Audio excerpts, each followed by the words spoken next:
오늘은 교회에 주신 계시라 하는 제목으로 은혜를 같이 나누겠습니다.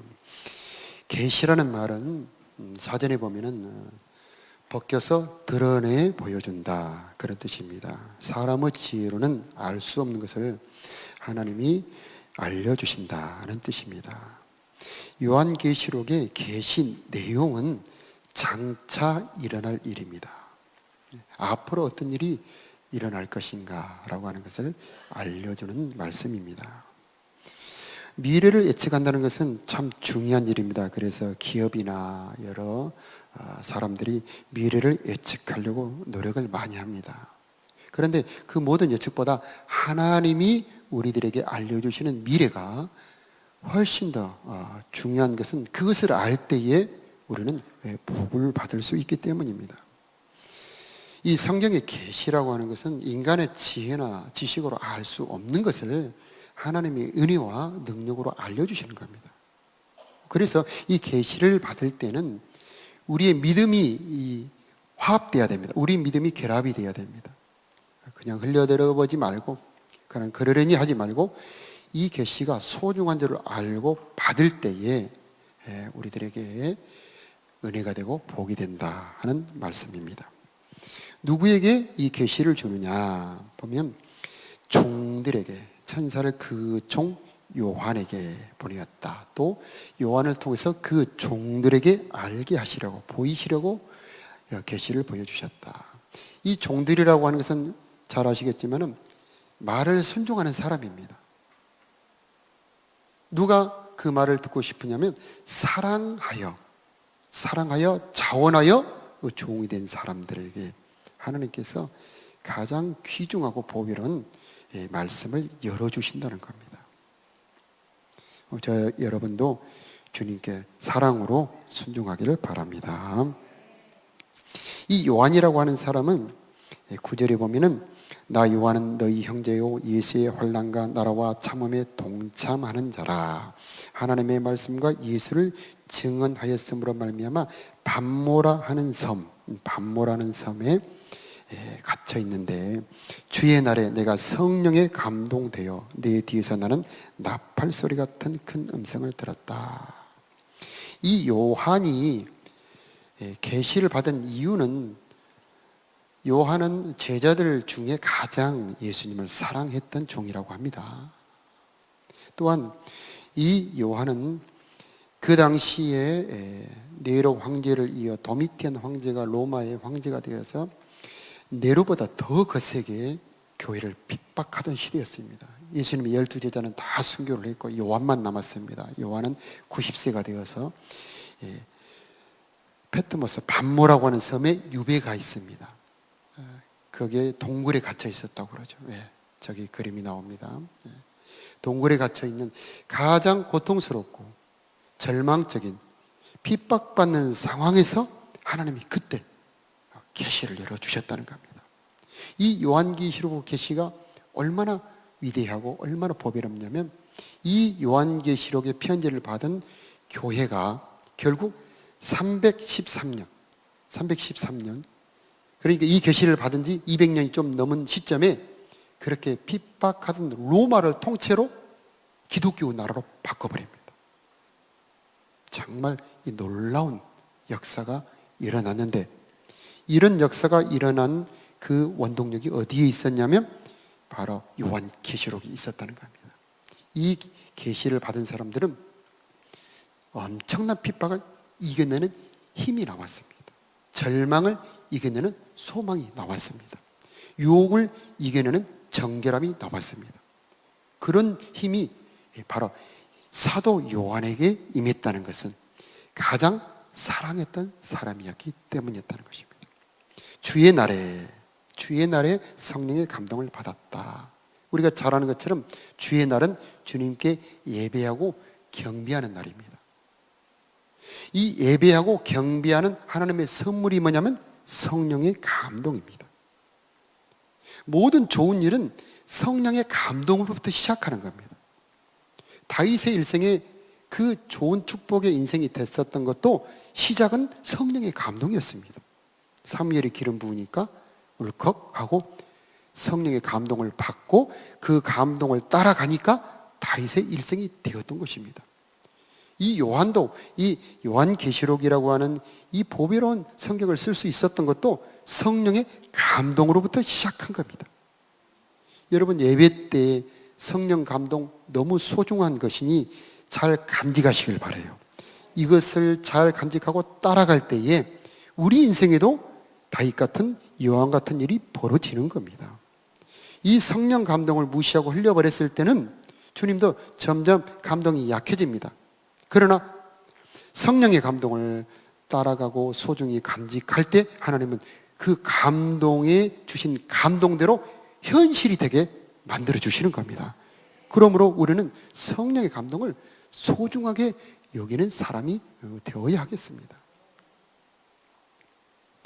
1장 3절에 보면 이 예언의 말씀을 읽는 자와 듣는 자와 그 가운데 기록한 것을 지키는 자는 복이 있나니 때가 가까움이라. 그 때가 언제냐? 1장 7절에 보면 볼지어다, 1장 7절에 볼지어다 그가 구름을 타고 오시리라. 이 때라고 하는 것은 주님의 재림의 때입니다. 주님의 재림의 때, 너무나 중요한 시간입니다. 모든 것이 달라져 버리는 이 주님의 때가 얼마나 중요하냐면, 이 주님의 때를 준비한 자와 준비하지 못한 자는 완전히 나눠지는데, 주님의 때를 준비하지 못한 자는 애고갈 것이다. 모든 민족이 통곡할 것이다. 그러나 이 주님의 재림을 준비한 자는 기뻐하고 즐거워하며 자기 아버지의 나라에서 해와 같이 빛나리라. 완전히 운명이 갈라집니다. 해처럼 빛나는 자와 애통하는 자. 그것은 그 때를 알고 준비하느냐, 준비하지 못하느냐. 우리가 7월, 8월에 요한계시록의 말씀을 가지고 우리 모두가 은혜 받는데, 이 때를 분별하게 하는 말씀, 이 때를 알고 준비하는 자는 요한계시록에 예비한 하나님의 은혜를 받을 수가 있다는 말씀입니다. 읽는 자와 읽기만 해도 복이 있습니다. 할렐루야. 듣는 자도 복이 있다 하며, 그 가운데 기록한 자는 더 복이 있다. 그 가운데 기록한 것을 지키는 자, 말씀을 지키는 자가 결국 복을 받게 되는 것입니다. 1장 7절에 볼지어다 그가 구름을 타고 오시리라.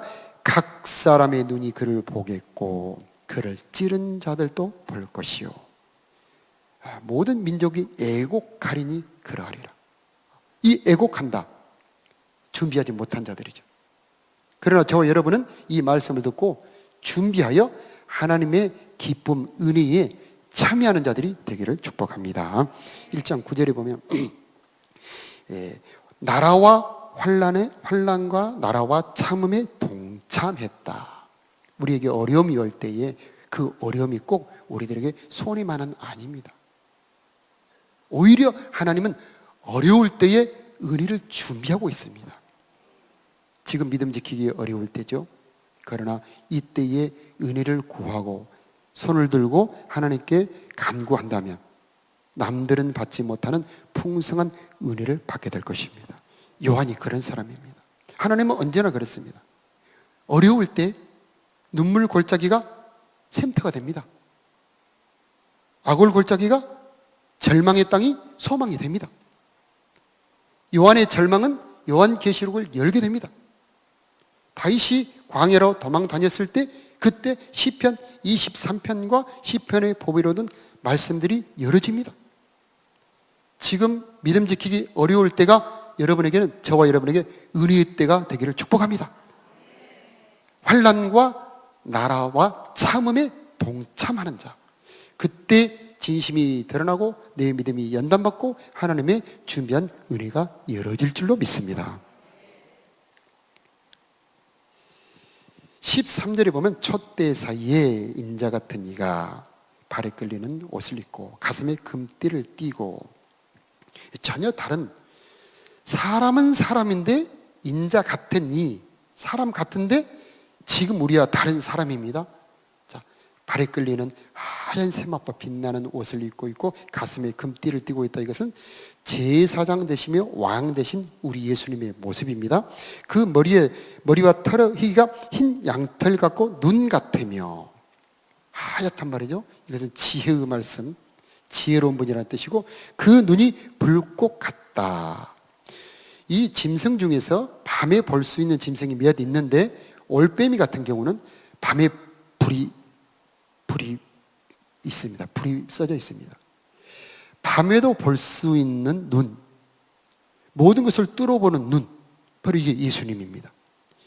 예수님 앞에 모든 것이 벌거벗은 것처럼 드러나는 분, 그 앞에서는 아무것도 감출 수 없는 분, 그래서 모든 것을 심판하시고 판단할 수 있는 분이라는 그런 뜻입니다.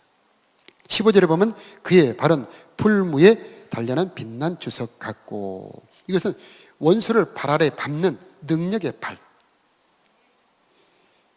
그의 음성은 많은 물소리 같으며 감히 거역할 수 없는 위험 있는 권세의 음성, 이 재판장 되시는 우리 예수님의 음성이다, 이런 말씀입니다. 16절에 보면 그의 오른손에 일곱 별이 있고 그의 입에는 좌우에 날선 검이 나오고 그의 얼굴은 해가 힘있게 비치는 것 같더라. 이 계시의 핵심은 예수 그리스도이십니다. 예수 그리스도가 어떤 분이신가? 엄청난 권세와 능력의 주님이신데, 그럼 이분이 뭐냐? 재림하실 분이고 재판장 되시고 심판하실 분이라는 겁니다. 그래서 마태, 마가, 누가, 요한복음에 나왔던 그 예수님은 연약해서 못에 박히기도 하고 채찍에 맞으시기도 하고 사람들에게 죽임을 당할 수도 있는 분인데, 지금 요한계시록에 나온 이분은 그분하고 전혀 다른 분입니다. 그러면 이분이 왜 이런 권세를 갖게 되었느냐? 바로 그의 십자가에 죽으셨기 때문인 겁니다.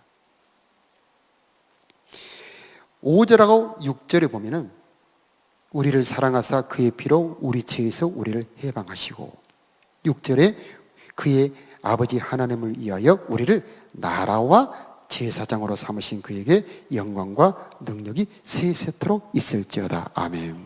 이것은 이 영광의 모습 이전에 우리와 함께 이 땅에 계실 때에 이미 이루셔서 우리들에게 은혜를 주신 것을 기록을 하고 있습니다. 왜 그분이 죽으실 수밖에 없었느냐? 우리를 그의 피로 죄에서 해방하시기 위해서.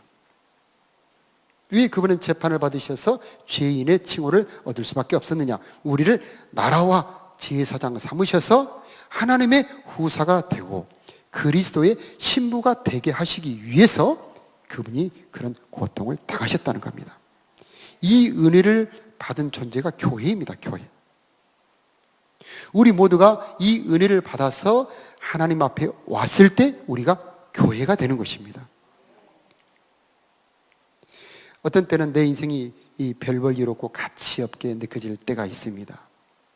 그러나 우리는 예수님을 발견할 때에 내가 얼마나 보배롭고 존귀한 존재인지를 깨닫게 되는 것입니다. 이 불교에서는 자기가 누구인지를 찾기 위해서 노력을 합니다.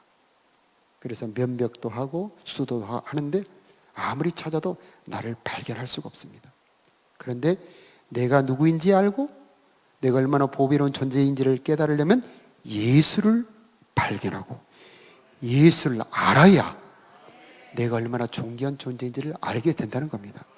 십자가에서 그 피를 흘려 나를 죄에서 해방하시고 모든 저주에서 해방하시고 음부에 들어갈 나를 해방하시고 이제 너는 자유야 해방하시고 창녀도 이제 아니야, 세리도 너는 보배로운 자야. 그렇게 우리를 해방하시고 우리를 나라와 제사장으로 삼아 하나님의 아들, 하나님의 후사 그리스도라고 하는 존귀한 신분을 주신 분이라고 하는 것을 알 때에 내가 얼마나 가치 있고 얼마나 보배로운 존재인구나 하고 나를 발견할 수가 있게 되는 것입니다. 그것을 확인하고 누리는 게 예배입니다. 예배. 이 예배 때에 주님의 은혜를 받고 내가 얼마나 보배로운 존재인지를 깨닫는 시간이 되기를 바랍니다. 1장 11절에 보면 두루마리에서 에베소, 스무나, 버가모, 두아디라, 사데, 빌라델피아, 라오디게아 등 7 교회에 보내라 하셨는데 7 교회에만 보내신 것이 아니요 지금 여기에 있는 우리들에게도 보내신 줄로 믿습니다. 말씀이 내 말씀이 될 때에 그 사람이 보배로운 존재가 되는 겁니다. 하나님의 말씀을 받은 자들을 신이라 했습니다.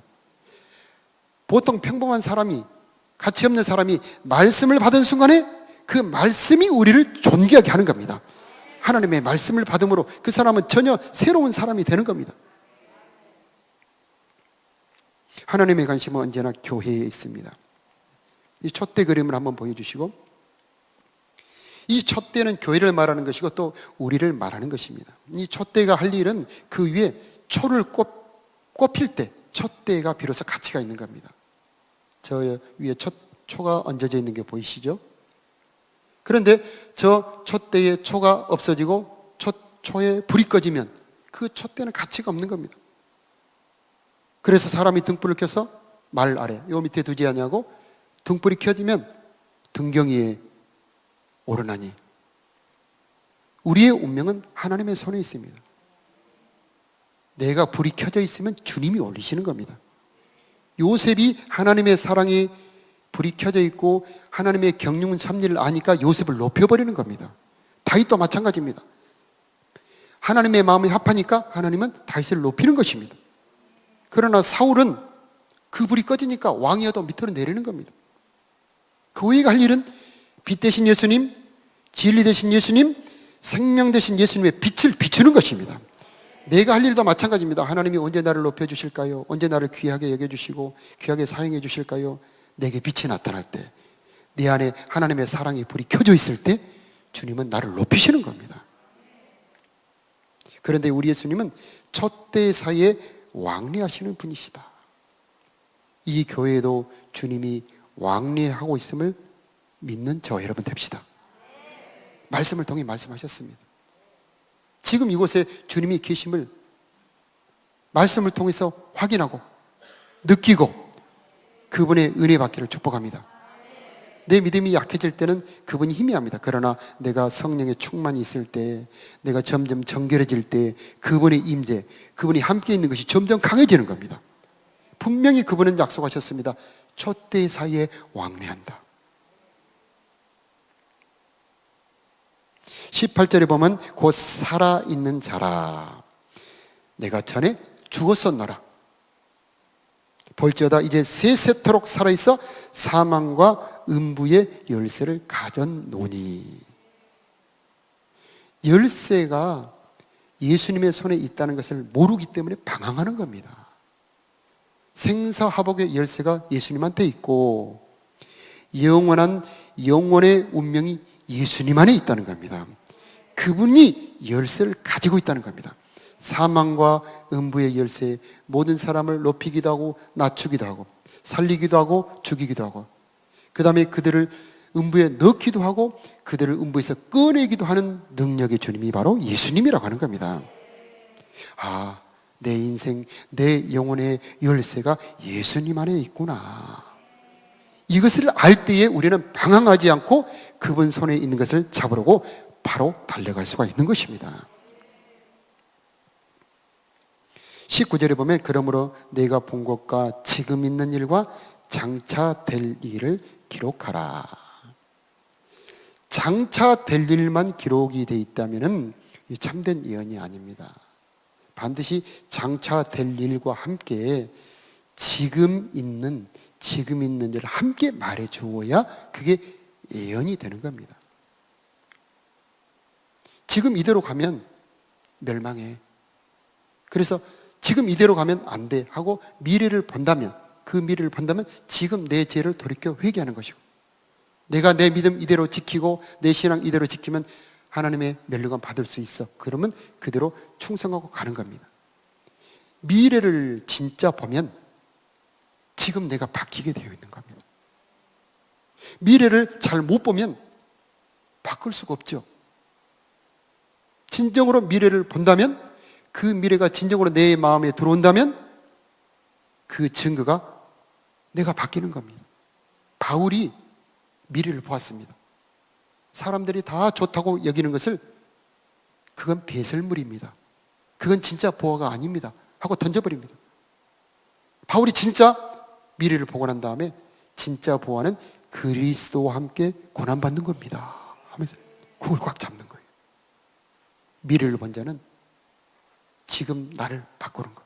그래서 요한계시록은 미래의 얘기다. 그것은 절반만 아는 겁니다. 요한계시록은 미래를 봄으로 지금 나를 바꾸는 거. 그게 진짜 요한계시록인 겁니다. 그래서 반드시 요한계시록은 미래를 장차 될 일만 기록한 것이 아니고 지금 있는 일, 즉 내 속에 들어있는 잘못을 책망하는 책망이 들어있고요, 지금 내가 잘하고 있는 이 충성과 사랑과 섬김을 칭찬하고 있습니다. 그래서 예언은 반드시 칭찬과 책망이 함께 들어있습니다. 사람은 그것을 잘 모르기 때문에 저 사람이 잘하고 있는갑다 하고 지나가지만 주님은 불꽃 같은 눈동자로 그를 확 뚫어보면서 아니야, 네가 부자라 부유하여 부족한 것이 없다지만 네 가련한 것과 곤고한 것과 눈먼 것과 벌거벗은 것을 네가 알지 못한다. 돌이켜 회개하라 하고 뚫어보는 겁니다. 지금 내 속에 들어있는 이 상태를 정말 제대로 뚫어보시고 알고 사랑의 마음으로 나를 권면해주고 경고해주는 분, 바로 그분이 교회의 머리가 되시고 촛대를 왕래하시는 우리 예수님이라고 하는 겁니다. 그 요한계시록입니다. 그래서 칭찬을 받을 때 우리는 그 칭찬 받은 것을 끝까지 붙잡아라. 내가 올 때까지 내 손에 있는 것을 놓치지 말고 꽉 잡아라. 그리하면 만국을 다스리는 권세를 주시겠다. 아멘.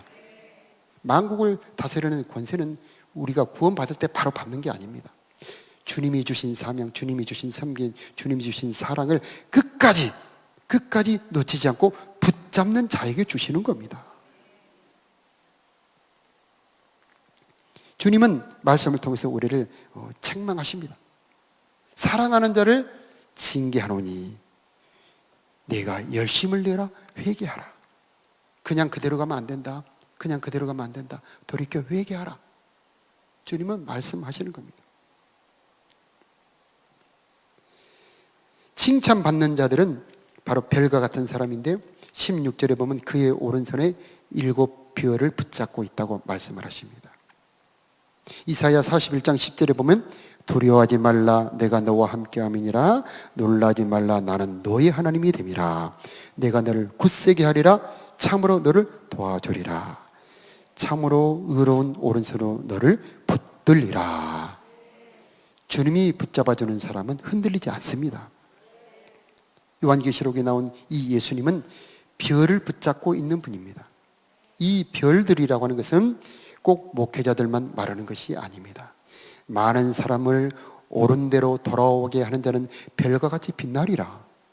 많은 사람을 옳은 대로 돌아오게 하는 자는 별과 같이 빛나게 하리라. 많은 사람을 옳은 대로 돌아오게 하는 전도자의 일, 중보자의 일 하는 자들을 주님이 붙잡고 계신다는 말입니다. 주님이 붙잡고 있는 사람은 결코 흔들리지 않습니다.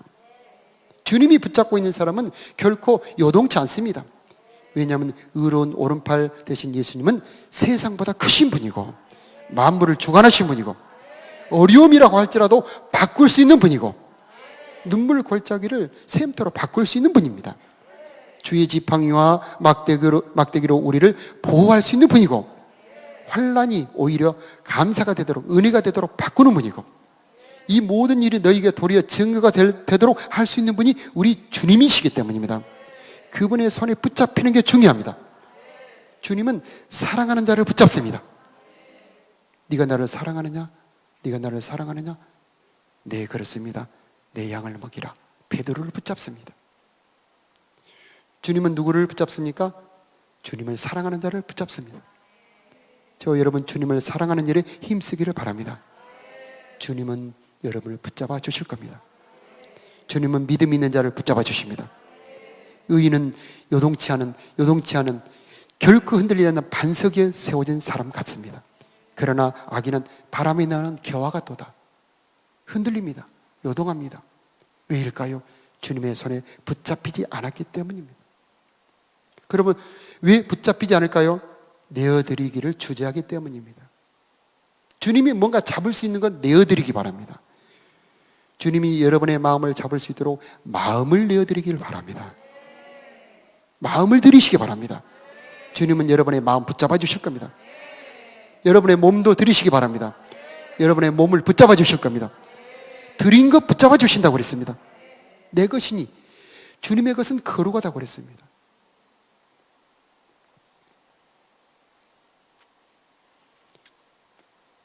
시편 91편 1절에 보면 지존자의 은밀한 곳에 거주하며 전능자의 그늘 아래 사는 자요. 지존자의 은밀한 곳, 전능자의 그늘 아래에 사는 자라는 말씀 나오는데, 우리 어렸을 때 보면 암탉이 새끼를 낳으면, 병아리를 낳으면 이렇게 날개를 탁 펴면 병아리들이 싹 들어오지 않습니까? 그러면 바람이 불고 먼지가 막 해도 이 어미 닭 품 안에 있는 병아리들은 그 안에서 따뜻한 겁니다. 언제 내가 주님의 날개 아래에 있는 줄을 알 수 있느냐? 주님의 따뜻한 사랑을 느낄 때가 주님의 날개 아래에 있는 것입니다. 그때는 사망의 광풍, 세상의 거친 바람이 우리를 덮쳐오는데, 덮쳐오는 것 같은데 힘들지가 않아요. 주님이 우리를 덮고 있기 때문입니다. 주님의 사랑이 있는 자는 사망이나 곤고나 환난이나 핍박이나 그 어떤 피조물이 주는 환난도 넉넉히 이기게 만들어버립니다.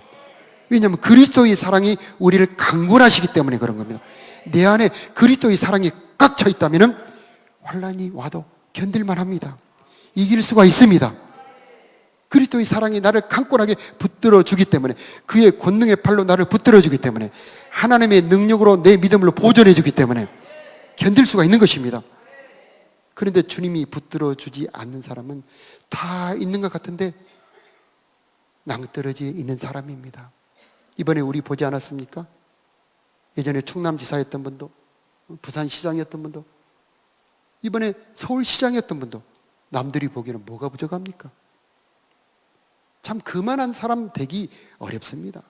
그래서 야, 부럽다 하는데 그것은 사람이 보는 겁니다. 실상 열어놓고 보면 그 사람은 낭떠러지에 바동거리고 있었던 겁니다. 우리는 이 높은 자리에 있는 분들, 돈 많은 부자분들, 잘생긴 사람들한테 전도하기를 꺼려서는 안 됩니다. 그분들이 오히려 더 낭떠러지에 있어요. 나아만 장군을 전도했던 사람은 포로로 잡아온 계집종이었습니다. 그 주인이 속에 까보면 문둥병이 있었던 것처럼 높은 분들, 잘 나간다고 하는 분들 까보면 다 문둥병이 있는 겁니다. 우리 하나님한테 가면 이 병 깨끗이 나을 수 있습니다. 담대히 전도를 해야 되는 겁니다. 그 누군가 이분한테도 과감하게 전도했다면 이분이 그런 어려운 일을 당하지 않을 수도 있었지 않겠습니까? 사람이 보기에는 다 괜찮은 것 같아도 저 중심은 전혀 다릅니다. 요한계시록은 그걸 보여주고 있는 겁니다.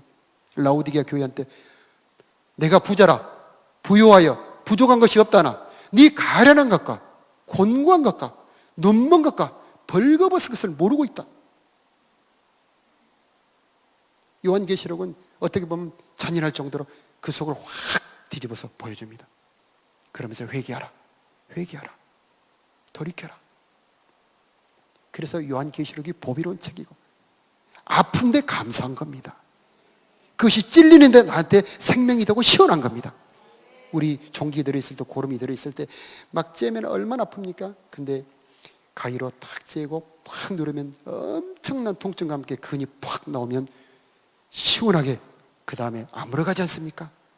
우리 속에 있는 죄가 들어있다면 주님은 칼로 째고 요한계시록의 말씀으로 자르고 확 누릅니다. 그러면 때로는 아프기도 합니다. 괴롭기도 합니다. 그러나 그것이 생명입니다. 이 말씀에는 바로 치료하는 능력이 들어있기 때문인 것입니다.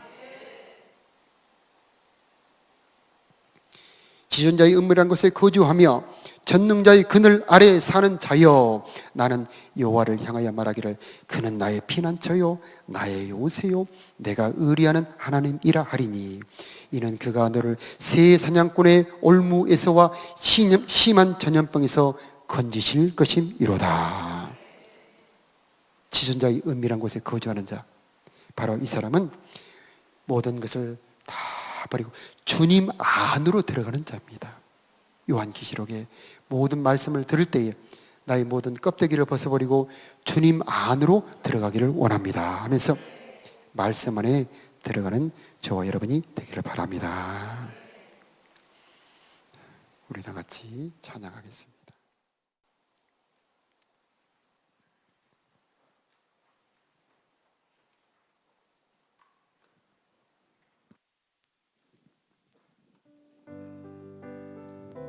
나 가나안 땅 귀한 성에, 나 가나안 땅 귀한 성에 들어가려고 내 무거운 짐 벗어버렸네.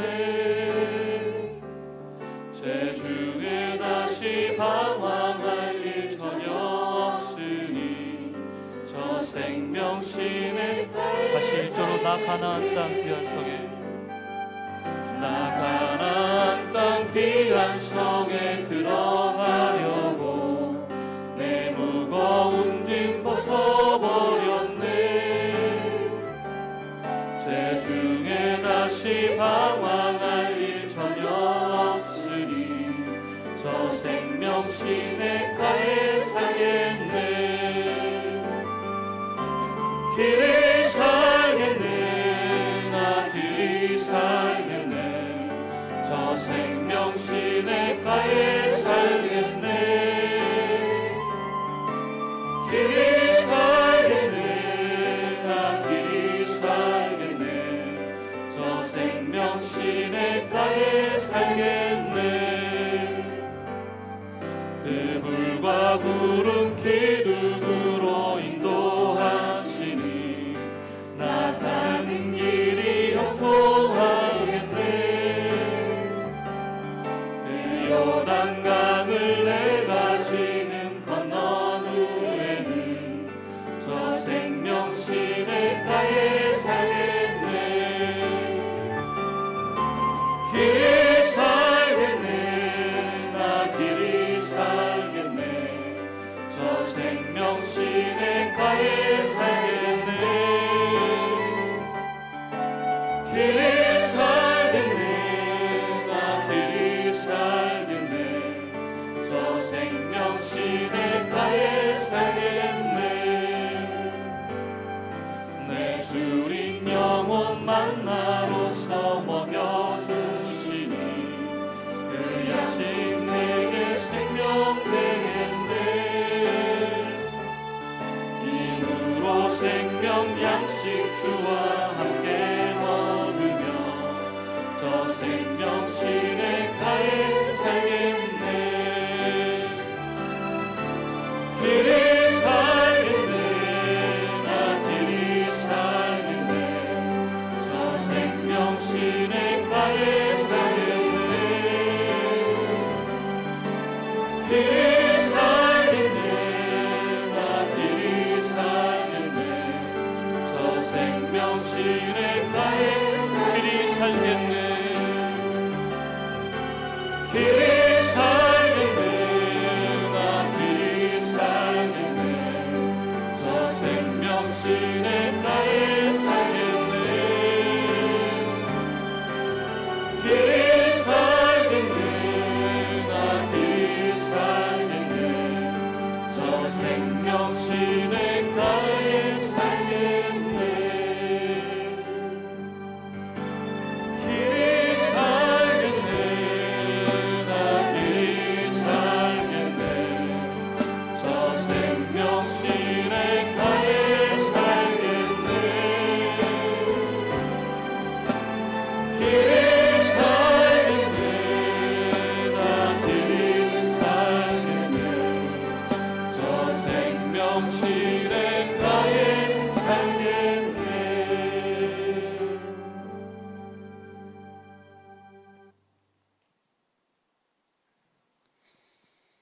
촛대 사이에 왕래하시는 우리 예수님, 지금 이곳에 임재하여 주시어서 각 사람을 만져 주옵소서. 무거운 짐 등에서 벗겨 주옵소서. 묶인 사슬을 풀어 주옵소서. 기쁨을 부어 주시어서 세상 오락 찾아가지 않게 하여 주옵소서. 사람 후 지혜로 알 수 없는 진리를 알게 하여 주시옵시사.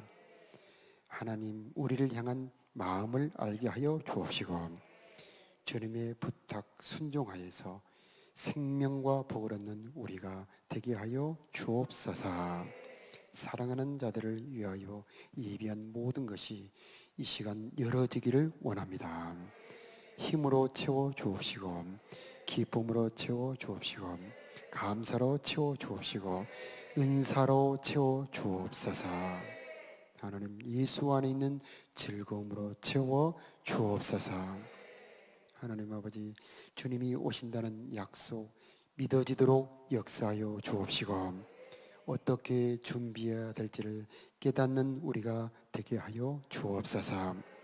죄는 돌이켜 회개하고 버리게 하여 주옵시고 주님을 향한 충성과 순종은 더 많아지게 하여 주옵시고 더 기도하여 더 성령 충만 받게 하여 주옵소서. 아버지 하나님, 하늘을 향한 소망, 영생의 소망 흐려지지 않게 하여 주시어서 표대를 향하여 더 부지런히 달려가게 하여 주옵소서. 장차 반드시 속히 될 일들을 깨달아 알아서 아버지 하나님, 소망 중에 즐거워하는 우리가 되게 하여 주옵소서. 모든 더러움을 버리고 신부로 단장하는 우리가 되게 하여 주옵소서. 달란트를 맡긴 주님 앞에 어떻게 말할까 부지런히 충성하는 우리가 되게 하여 주옵소서. 허무하게 안개처럼 불타 사라질 것 때문에 너무 애달아 하지 않게 하여 주옵시고 모든 것을 넉넉히 주어 후히 누리게 하시는 하나님께 소망을 두게 하여 주옵시고 영원한 영광, 영원한 기업을 붙잡기 위해 달려가는 우리가 되게 하여 주옵소서. 신랑 되신 우리 예수님 그 사랑을 늘 사모하게 하여 주옵시고 나를 더 단장하는 우리가 되게 하여 주옵소서. 아버지 하나님, 질병의 거센 바람이 우리에게 불어옵니다. 주여 생명 싸기로 감싸 주옵소서. 주님의 날개로 덮어 주옵소서. 권능의 팔로 보호하여 주옵소서. 우리의 자녀들과 우리의 가정을 보호하여 주옵소서. 아버지, 이 땅에 하나님의 진노가 떠나기를 기도합니다. 우리가 모르는 많은 죄악이 있었다면 주여 불쌍히 여겨 주옵시고 우리가 대신 회개하오니 예수의 보혈로 씻어 주옵시고 이 땅의 재앙이 떠나가게 하여 주옵시고 다시 평강의 시절이 돌아오게 하여 주옵소서. 마음껏 예배하는 시간이 오게 하여 주옵소서. 다시 우리들에게 평화의 시기가 온다면 힘써 헛된 일에 시간 보내지 말게 하여 주옵시고 하나님이 주신 가치 있는 보배로운 일에 힘쓸 수 있는 우리가 되게 하여 주옵소서. 아버지, 영원한 것과 헛된 것을 구분하는 눈을 주옵소서. 아버지, 하나님, 헛된 데 시간 낭비하지 말게 하여 주옵시고 오직 주님이 기뻐하시는 온전한 상을 위해 달려가는 우리가 되게 하여 주옵소서. 요한계시록 말씀 열어 주옵소서. 깨닫게 하여 주옵소서. 힘이 되고 소망이 되게 하여 주옵소서. 각 가정에 주님의 임재가 있기를 원합니다. 아버지, 이 예배에 참석하지 못하고 각 가정에서 예배하는 자들의 머리 위에도 동일하게 은혜 베풀어 주옵소서. 권능의 팔로 안아 주옵소서. 하나님의 성령이 그들에게도 임하게 하여 주옵소서. 우리의 기도가 그치지 않게 하여 주옵소서. 이 어려움이 기도를 쉬는 핑계가 되지 않게 하여 주옵시고 더 기도할 이유가 되게 하여 주옵시고 더 가까이 가는 시간이 되게 하여 주옵소서. 하나님의 일하심을 사모합니다. 모든 일이 협력하여 선을 이루게 하여 주옵소서. 우리의 가정을 강건하게 붙잡아 주옵소서. 우리의 자녀들 방황하지 않게 주님 꼭 잡아 주옵소서. 학교에 가지 못하는 많은 시간들 하나님 은혜로 붙들어 주옵소서. 말씀을 가까이 하는 기회로 삼게 하여 주옵소서. 각 가정이 기도하는 자리가 되게 하여 주옵시고 각 가정이 은혜의 자리가 되게 해 주시옵시고 하나님 그곳에도 우리 하나님의 임재를 경험하게 하여 주옵소서. 이때에 말씀이 새겨지는 기회가 되게 하여 주옵소서. 지존자의 은밀한 날개 아래 거하는 시간이 되기를 원합니다. 아버지, 환난이 길지 않다는 말씀을 해 주셨사오니 감사합니다. 저녁에는 울음이 깃들지라도 아침에는 기쁨이 찾아온다는 주님의 약속의 말씀이 이루어지게 하여 주옵시고, 이 어려울 때에 주님을 찾는 우리가 되게 하여 주옵소서. 주님께 드리는 모든 예물 기뻐 받아 주옵시고, 보좌 금단에 드려지는 하나님 기뻐 받으신 예물 되게 하여 주옵시고, 저들의 삶이 온갖 좋은 것으로 풍성하게 채워주시고 갚아 주옵소서. 이제는 교회의 머리가 되시고 촛대 사이에 왕리하시는 우리 구주 예수 그리스도의 은혜와 그 아들 우리에게 구원주로 주신 우리 아버지 하나님의 무궁하신 사랑하심과 장차 올 일을 깨닫게 하여서 우리로 준비하고 단장하도록 도우시는 성령 하나님의 도우심, 인도하심, 가르치심, 붙들어 주시는 능력이 주의 몸된 이 교회 위에 정성껏 예비하며 하나님의 은혜를 삼모하는 사랑하는 성도들의 머리 위에, 저들의 가정과 저들의 자녀와 산업터전 위에, 우리가 사는 이 땅과 이 나라 위에 이제로부터 영원토록 함께 계실지어다. 아멘.